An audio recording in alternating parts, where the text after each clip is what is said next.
আজকে আমাদের 5 জনের পিকনিক হচ্ছে রাত 2 জানুয়ারি 5 জনের পিকনিক হচ্ছে। রাত বাজে কটা এখন? এখন 1টার উপরই বাজে। এই দেখো আমাদের পিকনিক চালু। পিকনিকের চিকেন রান্না হচ্ছে।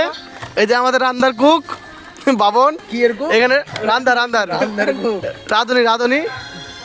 এ হচ্ছে আমাদের ডিমি লাইটম্যান ডিমি। এখানে আছে আমাদের দর্শক, হ্যাঁ দর্শক। এখানে আছে আমাদের দেবা, এগুলো দর্শক। আর সাথে আমি আছি। এত মাংস হচ্ছে দেখতে পাচ্ছ। এখানে গণেশ सोशल भाई का बर्थडे है, केक काट रहे हैं।